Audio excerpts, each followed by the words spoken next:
खतीजतुल कुबरा बड़ी मुतासर हुई, कहती है मुझे दर्जनों लोगों ने पैगाम निकाह दिया था पर मैंने सुनी नहीं थी। मैंने नफीसा के हाथ पैगाम भेजा। मैंने कहा मेरी उम्र 40 साल है, उनकी 25 साल है और मेरा अहवाल और तरह का है। वो शहनशाह है, जाके पूछो तो सही, भला मैं कबूल होती हूँ? पूछो। नफीसा कहती है मैं आई तो वो खातून जिनके लिए लोग बड़े बड़े कुरैश पैगाम देते थे, पैगाम लेके आई तो रसूल पाक ने अजीब रंग बयान किया अपनी सीरत का। जब मैं पहुंची मैंने कहा खतीजा निकाह करना चाहती है।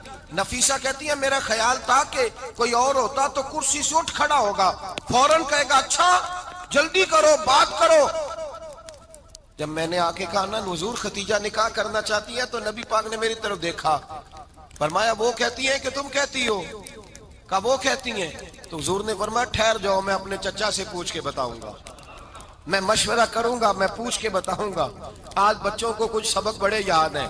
कहते हैं पसंद की शादी करना हजरत साहब नाजायज है, पसंद की शादी करना को नाजायज है। और मैंने कहा भाई सिर्फ एक ही जायज चीज रह गई और कोई शय जायज नहीं।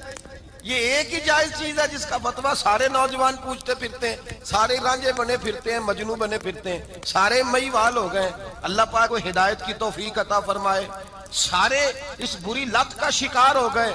ओ भाई नबी पाक सिवाय खुदा के किसी के पाबंद नहीं, लेकिन मेरे मुस्तफा ने अपनी उम्मत को ये दर्स दिया है कि जो बड़ों के शफकत के साए में चलता है अल्लाह उसकी मदद फरमाया करता है। तुझे क्या पता तेरा अच्छा भला किस बात में? कहा निकाह करना चाहती हूँ, फरमाया चचा से पूछ के बताऊंगा। खतीजा रदी अल्लाह ताला अन्हा कहती हैं उन्होंने पूछा। जनाब अबू तालिब कहने लगे ये तो खुशकिस्मती है कि हमें ऐसी बहू मिल जाए जिसके किरदार में, अफकार में, नजरियात में इतनी नफासत। मुस्तफा करीम के साथ निकाह हुआ, कुर्बान जाए।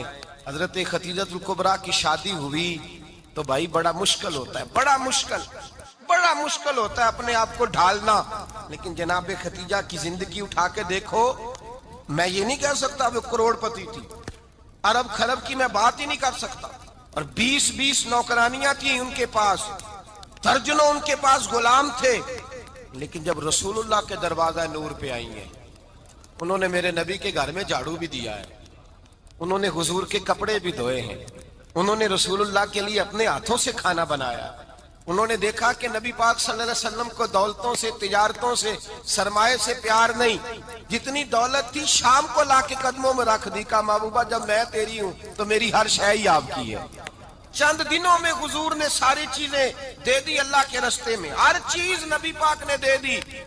हजरत खतीजतुल कुबरा का हाल ये था कि एक जोड़ा रह गया, कई जगह से पेबंद लगे हुए, मैं गुड्डी हथ डोर सजन दे और जिंज रखे उंज रहना है। वाजिब नहीं जे विच शरीयत मंदा खसम नु कहना, बस ठीक है जिस हाल में महबूब राजी हैं।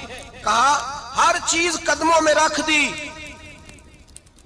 और हुजूर के हर रिश्ते का ख्याल किया, नबी पाक की हर ख्वाहिश का। औरतें बिलखुसूस मेरी बात पे तवज्जो करें जो अर्ज करने लगा हूं। आग लगी हुई है घरों में, फसाद है, लड़ाई है, झगड़ा है, दंगा है। ये तेरा रिश्तेदार वो मेरा रिश्तेदार, जब तेरे आते हैं तो रोटियां जल्दी पकती हैं, जब मेरे आते हैं तो बीमारियां बड़ी होती हैं। तेरे मेरे का झगड़ा। आओ मेरे मुस्तफा करीम सैयद आलम का भी हाल देखो। हजरत हलीमा सादिया मिलने आई, शादी को कुछ दिन गुजरे तो हलीमा सादिया मिलने आई। हजरत हलीमा सादिया सगी अम्मा नहीं रजाई अम्मा है। यहाँ तो सगी अम्मा बर्दाश्त नहीं होती, सगी अम्मा। और वो बहू सोचती नहीं बात करते हुए, सोचती नहीं, वो सोचती नहीं कि किसके बारे में बात कर रही है, उसे पता ही नहीं कि तुझे तो पला पलाया ये मिला है ना। कभी इसकी अम्मा से पूछ उसने कितनी तकलीफें बर्दाश्त की है, उससे पूछ किस दिक्कत में, किस आजमाइश में इस बच्चे को परवान चढ़ाया है। तू आज मालक बनी है तो तू रंग ही बदल गई है। और बच्चा भी बीवी के साथ मिलकर के अम्मा की गिबत करता है, सोचता ही नहीं कि बात किसकी हो रही है, इसे ख्याल ही नहीं आता। हजरत हलीमा सादिया रजाई माँ है। जब तशरीफ लाई तो मुस्तफा करीम ने फरमाया खतीजा ये मेरी अम्मा है। जनाब हलीमा सादिया कहती है मैं घर में रही, मेरी खिदमत की, मुझे खाना पका के दिया, बिस्तर बिछा के दिया, कपड़े लेके दिए। और जब मैं जाने लगी तो कहने लगी आप मेरे मुस्तफा की अम्मा हैं, पहली दफा आई हैं। تھوڑا سا تحفہ نہ دے دوں؟ میں نے کہا جیسے مرضی. حضرت حلیمہ کہنے لگی. تو جناب حلیمہ سعدیہ کو 40 بکریاں اور 1 اونٹ تحفے میں عطا فرمایا. اور یہ جو بی بی آ کے مالی بنی ہے نا آج، جس درخت کی چھاؤں میں تو بیٹھی ہوئی ہے نا، اگر تو سمجھے تو اصل احسان اس ماں کا ہے جس نے یہ پروان چڑھا کے تجھے دیا ہے.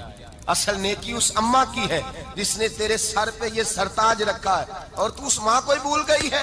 اور شکوہ بہو سے نہیں، شکوہ اس بیٹے سے ہے، بیٹے سے ہے جو علیحدہ بھی ہونے لگا تھا تو اماں سے علیحدہ ہو گیا ہے. جس نے سوچا ہی نہیں کہ ماں کے ہاتھ اٹھ جائیں تو عرش کا مالک کہتا ہے فرشتوں سے کہ پیچھے ہٹ جاؤ، ماں اور باپ اولاد کے لیے جو مانگے گے میں فوراً عطا کروں گا.